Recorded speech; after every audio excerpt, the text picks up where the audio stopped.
Well, I'm on the phone. We continue our MDI Coaches series because, Coach, you're in the regional finals for the first time since 2008, hosting at home against Winslow. And there was a little bit of a confusion because under the old PTC rules, you had to play Saturday afternoon, but we're now in the Big East, and you've chosen to play Friday night. So the game is Friday, November 11th at 7 o'clock. Right. So, yeah, we just felt that, it is our home game, and we got home field advantage, so why not play a Friday night? I think, I don't know, maybe I'm biased, but I think a lot of fans prefer a Friday night football game maybe over Saturday afternoon. I don't know, but it just always seems, excuse me, to have, I don't know, the lights and the excitement and the band and everything involved in it. It just seems to be a great atmosphere for high school football, and we play, we're accustomed to playing Friday night, so we decided if we have that option that we will definitely play Friday night, so that's what we did, and, we're really excited for the opportunity to, play in the Northern Maine Championship. It's funny, on Facebook, someone said, first the Cubs, now the Trojans. And, you're going to have to get Michael Reamy to change the song from Go Cubs Go to Go Trojans Go or something. I mean, this is very exciting. Yeah, it's funny you say that. I was thinking about that. I'm a lifelong Red Sox fan, and we've had our times as well, and but we've been pretty spoiled here the last decade or so with the Red Sox and the Patriots and the Bruins, and it's been good to be a Boston fan, but the Cubs, they finally get their world championship in whatever 100 some odd years, so. Yeah, it's exciting. We talked to the kids. We've been talking to them all season about the history of the program and, how we've never won a regional championship at this high school. There was a team under Toogie McKay that played for one, I believe, in 1993. Then we played in 2008, lost a close game to Morse, and now here it is 2016, and, we're facing Winslow for the Northern Maine Championship. So, yeah, I mean it's really exciting. It really does show how far the program has come, and and it's not about Mark Shields. It's about the program. When I say the program, I mean the high school program as well as the Acadian Football League. And I stepped in at a real good time. The Acadian Football League was up and running, and a lot of people did a lot of hard work down there. Tony McKim led the charge, and there's a lot of people that were part of it, Scott Phelps, and just a lot of names. I don't want to start naming a few people because there's a lot more, but all the coaches involved and the people involved in the board, and to get the program where it is today. And, they've been filtering some real quality kids up our way the last 10 or 15 years now, and we're reaping the benefits of that program. So, real proud of our kids, and, like I said, just excited for the opportunity to play for a championship. Let's talk a little bit about the game against Oceanside on Friday night. Pick off a pass and then able to march down and score. Got that early lead. Tell us a little bit about the thoughts. You guys deferred and wanted to put that defense out there.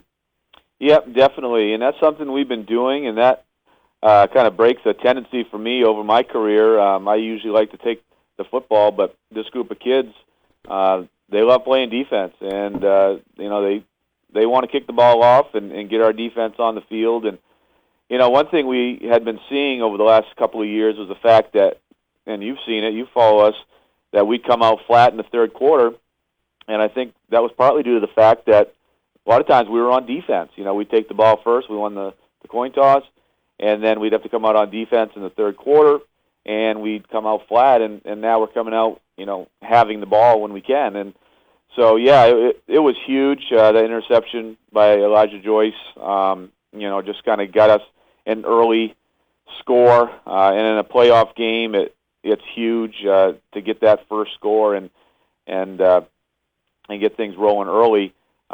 Because in a playoff game, especially where we were, the so-called favorite to win the game, I think, things start to get tighter when it's a close ball game down the stretch and maybe you're behind and then you some panic might set in, but to get that first score was huge for us. A big night for the MDI special teams, blocking a field goal, blocking an extra point. And tell us a little bit about the work that went into that. Yeah, and that's something we work on right from day one. I think back August 15th, our very first day of practice, and we're doing 2 days, and we're up on the field at 6 a.m., and we condition the kids, and then we go right to special teams. So the morning practices for our 2 days are condition and special teams. So we put a lot of, emphasis, focus, yeah, thank you. I was trying to find the word. Emphasis on special teams. And, it's really paying off this year. Maybe this team particularly has the best special teams that we've had since I've been head coach.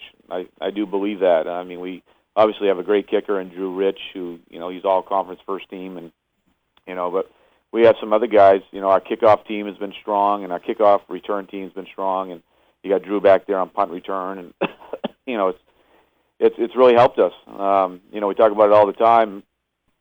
Special teams and turnovers are a big part of winning football games, and especially playoff games. And sure enough, special teams showed up again last Friday night.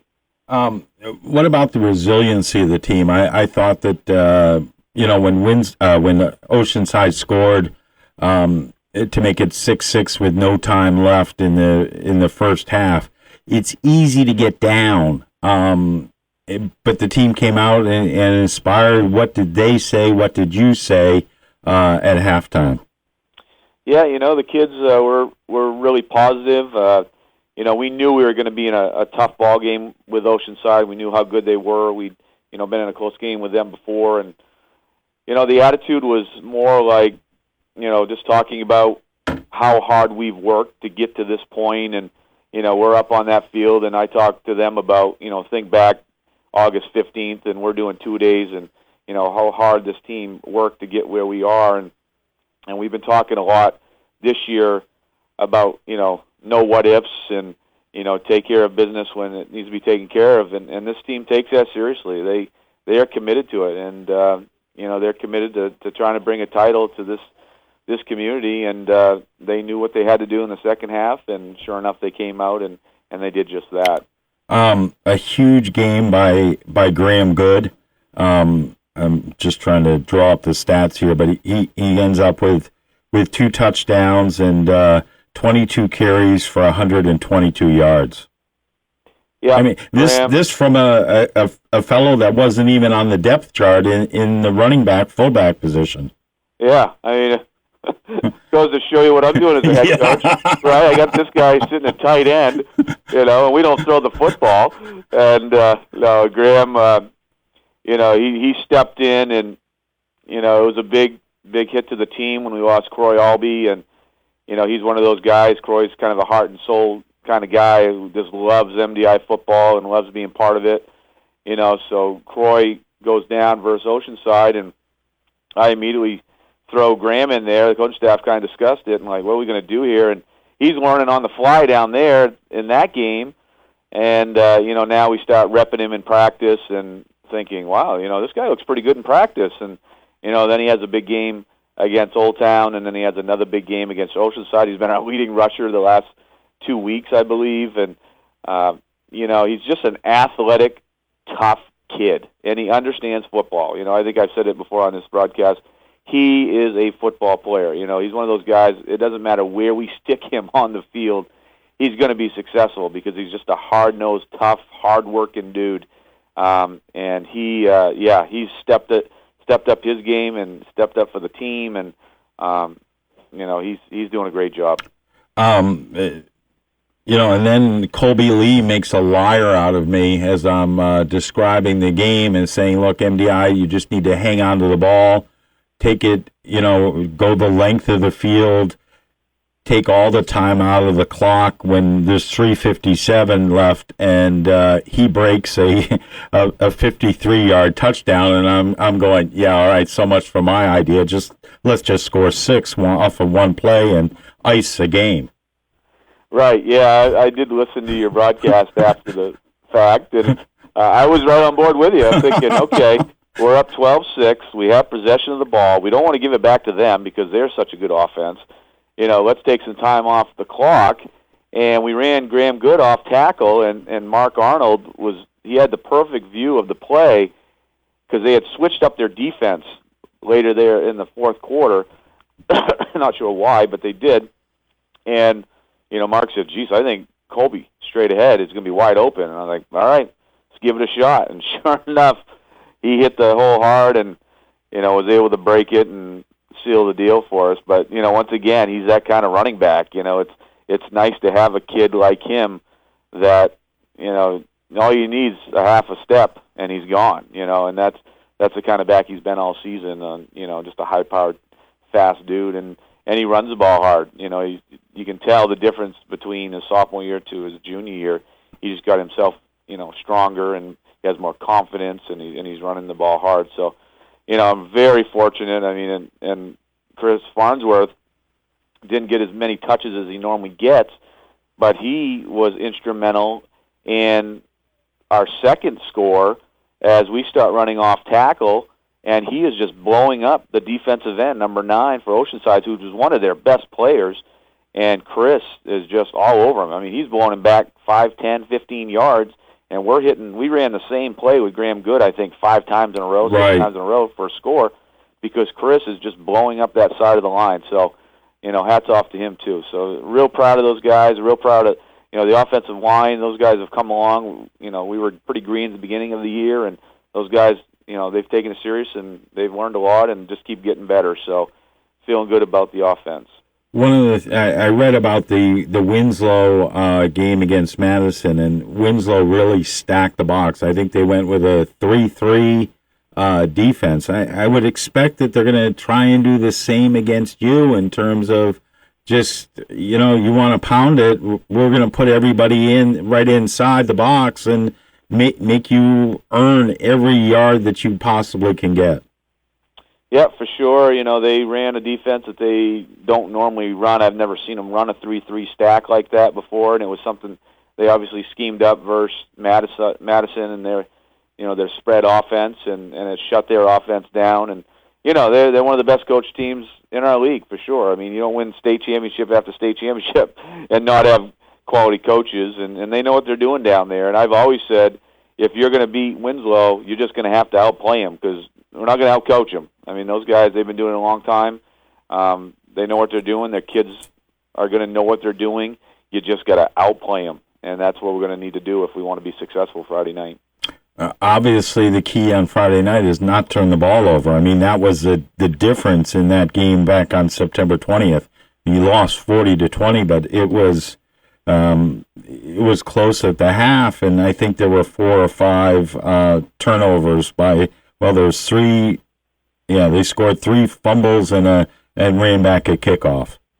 Right. Yeah. So once again, we talk about this special teams and turnovers. So right, they ran back a kickoff, which I think that's the only kickoff that you've allowed back. Right. Yeah. All season long. You can't do it. I mean, you're just not going to win if you give up big plays like that on special teams. And then, secondly, you can't turn the football over. And the kids did a great job of that against Oceanside. We really stressed that. We talked about it all week. 2 hands on the football, and you're right. I mean, you cannot turn the football over against a team like Winslow, or you're not going to win. So the guys, will work, once again, we'll talk about it. We'll work hard on protecting the football because we can't give them extra opportunities to score. Yeah, I mean, looking at the halftime score, it was 27-20. So you were within a touchdown, and then, there were a couple other fumbles, and it just got away. That's right. It gets away from you quickly when you give them a short field, So you turn the ball over on your side of the field, and now, 3 or 4 or 5 plays later, they're in the end zone, and the game's over. So, I mean, that's how it goes. I've, been doing this a long time, and against Winslow, they'll take advantage of those opportunities. So, yeah, I mean, we have to play smart football. We have to execute. Can't turn the ball over, and we're going to have to play with a lot of heart. Did you award a game ball, or who are you going to award a game ball to from Friday night? Yeah, so we've thrown around a couple of names, and one guy he's been in the program for 4 years, and he had a real strong game, and he's a defensive side of the ball guy. Spencer Kajmar, Spencer, he's a real dynamic defensive lineman for us, and he was real effective against a team like Oceanside because they do want to throw the ball, and he had some big plays. And those defensive linemen, they don't get a lot of love because they're not going to show up in the stats a lot. A lot of times their job is to basically hold a gap so a linebacker can come in and make the play, and they're the ones that are doing really the hard work for that to happen, and he's one of those guys. So we're going to go with Spencer Kajmar. All right, what do you want to say to the fans? I mean, there's a lot going. Friday night is Veterans Day. It's the opening night of the play, Tarzan. There's a lot going on in the community, but you need everybody there in the football field. Yep, definitely. We had a great crowd versus Oceanside. The kids really felt it. There was a lot of energy, a lot of buzz, on the field that night, and I'm expecting a huge crowd. Winslow, they travel, they'll bring their fans down here, and we need to match them and actually be better than them. So please, if you have Friday night free and you want to see a great football game and come out and support the team, we would really appreciate it. All right, Coach. We'll talk to you on Thursday. Best of luck this week. All right, Chris. Thank you. All right, Chris. Thank you. All right, Chris. Thank you.